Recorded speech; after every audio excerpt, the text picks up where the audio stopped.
Et alors, en ce mardi 15 août, quels sont nos thèmes ce soir? Les fameux thèmes du 4 à la suite. Il y en a 4, vous le savez. Les voici. D'abord, le mythe des nés, la notion de pureté, les grands défenseurs au football et le thème mystère, bien sûr, comme chaque soir.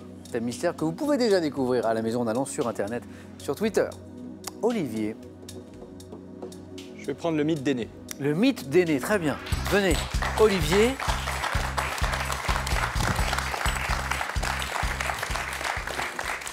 Le mythe des nés. On y va? Top, de quel conflit relaté dans l'Iliade Énée est-il un dé dans l'Énéide? Quelle reine de Carthage, également appelée Élissa, s'éprend? Quel nom porte le père d'Énée que le héros charge sur ses épaules lorsqu'il est contraint? Quelle fille du roi de Troie, Priam, Énée a-t-il épousé? Quelle fille du roi de Troie? Je passe. Quelle déesse grecque de l'amour et de la fécondité est la mère d'Énée? Quel poète latin est l'auteur de l'Énéide, poème épique en 12? Après avoir abordé les rivages d'Italie, quelle région, royaume du roi Latinus, Énée gagne-t-il? Latium. Sous quel nom connaît-on le fils d'Énée, surnommé Iule? Astyanax. Quel général et homme d'État romain issu d'une vieille famille? C'était Ascagne. Ascagne. 3 magnifiques points pour Olivier. 1, 2, 3, 4, 5, 6 bonnes réponses. Le 4 à la suite frôlé à 2 reprises. Voilà. Et donc, sous quel nom connaît-on le fils d'Énée surnommé Iule? C'était Ascagne.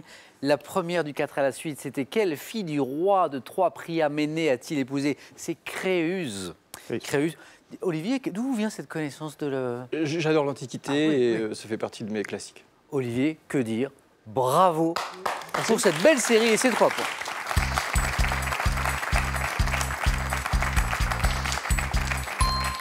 Daniel, à vous. Soit, Daniel, pour cette notion de pureté, les grands défenseurs au football, je vous ai vu lever les yeux au ciel tout à l'heure sur ce thème, ou le thème mystère? J'hésite.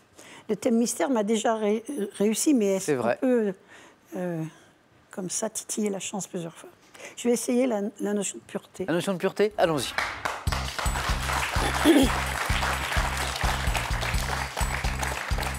Voici donc ce thème, la notion de pureté. La notion de pureté. Daniel, êtes-vous prêt? Je ne sais pas ce que ça veut dire. Hein. Mais ça doit recouvrir plein de choses. On y va? Oui. Top. Comment nomme-t-on dans de nombreuses religions l'acte rituel de purification consistant à se laver le corps? Baptême. Quelle race française de chevaux, créée à partir de chevaux arabes orientaux et de jument anglaises, est élevée pour la course de galop?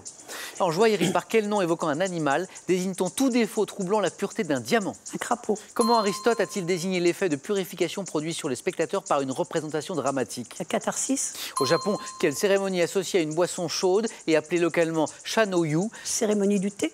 Quelle fleur blanche artificielle imitant les boutons et les fleurs d'un arbre fruitier compose traditionnellement la couronne de la mariée? La fleur d'oranger. Mais oui, et c'est un 4 à la suite, Daniel. Alors là, je vous embrasse. Ben... Oh. Mais... Parce que... J'en reste pantoise. Mais ce qui est formidable... je vous garde encore un petit peu avec moi, Daniel, oui. Parce que ça a commencé, on va pas se mentir, ça a commencé moyennement quand même. Vraiment, oui. 2 erreurs. Je me demandais où ça allait. Et ce qui est incroyable, c'est que les 2 premières questions, a priori faciles, vous les avez pas, mais après, les 2 plus corsées, vous les avez et vous enchaînez. Superbe. Donc, qu'est-ce qui vous a manqué au début? Juste pour le plaisir, parce que vous avez fait le score maximum.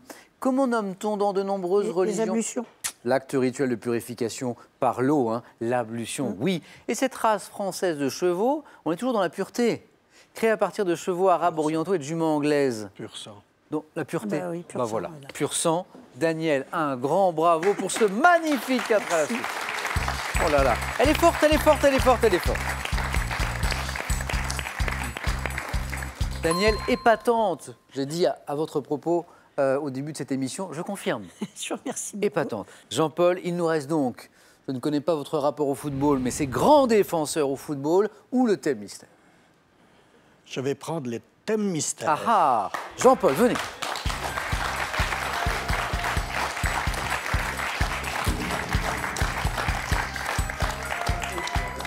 Jean-Paul. Oui. Parfois, le hasard fait bien les choses. Oui. Parfois moins. Oui. En l'occurrence, je pense que c'est plutôt bien. Regardez le thème mystère. Les salades composées. Pour vous, le gastronome, le collectionneur de recettes, le cuisinier pour ses petits-enfants. Bon, on va essayer. C'est pas mal. Bon, bon mal. appétit. Bon, pas d'excès d'optimisme, bien sûr. Il faut rester bien concentré, même si c'est plutôt une bonne pioche. Jean-Paul, on y va? Oui. Top. Quelle spécialité de la cuisine libanaise à base de blé concassé Taboulé. comprend des tomates? À quel pays d'Europe la salade composée de tomates, d'oignons, de concombres, d'olives et de feta fait-elle référence de par son nom? Grec. Quel adjectif qualifie la salade à base de foie gras et de haricots verts, chère au cuisinier français Michel Guérard? Périgourdine. Quelle salade composée associant pommes, rainettes et céleri ravandé a été baptisée du nom d'un célèbre hôtel new-yorkais? Je ne sais pas. À quelle ville des Alpes-Maritimes associe-t-on une salade composée d'un Niçoise. mélange de tomates? Quel légume de la famille des crucifères sert de base à la salade appelée coleslaw, très populaire en Amérique du Nord? La betterave rouge. Quelle salade composée d'une macédoine de légumes et autres aliments liés de mayonnaise porte un nom faisant référence à un vaste État fédéral? Russe. Salade russe. 3 bonnes réponses, mais 2 points. Et là, j'en pense qu'elles ne se sont pas enchaînées les réponses. Mais 2 Voilà. points quand même. Merci. Jean-Paul, l'adjectif, c'est un joli nom d'ailleurs. L'adjectif qui qualifie la salade à base de foie gras et de haricots verts qui est cher au cuisinier français Michel Guérard, on parle d'une salade folle. Salade folle. La salade composée associant pommes, rainettes et céleri ravandé, baptisée du nom d'un célèbre hôtel new-yorkais, c'est la salade Waldorf. Waldorf. Et puis le légume de la famille des crucifères qui sert de base, vous savez, à la salade qu'on appelle le coleslaw, qui est très populaire en Amérique du Nord. Non, c'est le chou. Ah, le chou. C'est le chou, en fait. Bon. Jean-Paul, 2 points. On vous applaudit. Merci. Merci à vous. Bonne chance. Merci Jean-Paul. Bonne chance. Merci Jean-Paul. Et il y avait un haut niveau ce soir, également représenté par Jean-Paul, qui nous quitte. Jean-Paul, ça a été un plaisir de jouer avec vous, avec votre bonne humeur. Bon retour à Voipy. Oui, merci. Et pour vous, ce cadeau. Mesbagages.com, site internet de vente en ligne de bagages, vous offre cette valise tendance et élégante, accompagnée de son vanity case assorti. La langue de Shakespeare n'aura plus de secret pour vous. Et ce, grâce à des récits emblématiques en VO, un dictionnaire bilingue ultra complet, une boîte de jeux pour apprendre en s'amusant, et ce livre, Formidable voyage au cœur de Londres.